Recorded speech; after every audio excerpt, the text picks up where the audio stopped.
Ma grâce te suffit, car ma puissance s'accomplit dans la faiblesse.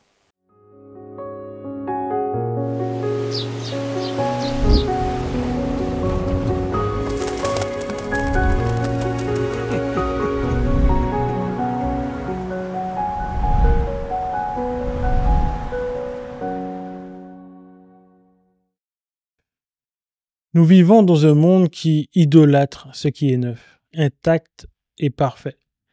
Dès que quelque chose est abîmé, fissuré ou même brisé, notre réflexe est de jeter et de le remplacer, et nous appliquons souvent cette logique à nous-mêmes. Une erreur, un échec, un traumatisme, et nous nous sentons cassés, bons pour la casse. Nous passons alors une énergie folle à cacher nos fêlures. Nous sommes sous une sorte de masque de perfection. Mais Dieu a une approche radicalement différente de nos brisures. Il ne jette rien. Il est un artisan de la restauration. La fêlure, c'est notre expérience inévitable de nos douleurs. C'est le cœur brisé après la trahison, la confiance en soi fissurée après un échec, l'âme meurtrie après un deuil. C'est la marque que la vie laisse sur nous, la preuve que nous sommes des humains et que nous avons vécu et aimé. L'or, c'est la réponse de Dieu à cette fêlure. Il existe au Japon un art ancestral appelé le kintsugi. Quand une poterie de valeur se brise, les artisans ne les jettent pas.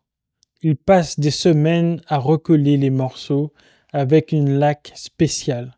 Puis ils soulignent chaque ligne, chaque fracture avec une poudre d'or pur. Le résultat est un objet qui n'est pas comme neuf. Il est infiniment plus beau, plus précieux et plus résistant qu'avant. Ces cicatrices ne sont pas des marques de honte, mais la preuve de son histoire et de sa résilience. C'est exactement le travail de la rédemption. Dieu est notre maître kintsugi. Quand nous lui apportons des morceaux de vie brisés, il ne se contente pas de mettre un peu de colle pour que ça tienne. Il remplit nos fissures avec l'or de sa grâce. Sa puissance, comme le dit le verset, s'accomplit dans notre faiblesse. Nos points les plus fragiles, une fois touchés par sa main, deviennent les lieux où sa force et sa beauté se manifestent le plus. Alors la prochaine fois que vous êtes douloureusement conscient de l'une de vos fêlures, une vieille blessure, un défaut de caractère, un regret, arrêtez de maudire ou de le cacher. Présentez-le à l'artisan divin dans la prière. Ne demandez pas « Seigneur, efface-moi ça », mais demandez « Seigneur, comment peux-tu remplir cette fissure avec ton or ?» Comment cette faiblesse peut-elle devenir un canal pour ta force? Vous découvrirez que cette cicatrice que vous redoutiez le plus peut devenir la plus belle signature de la grâce de Dieu dans votre vie. Bonne journée à tous.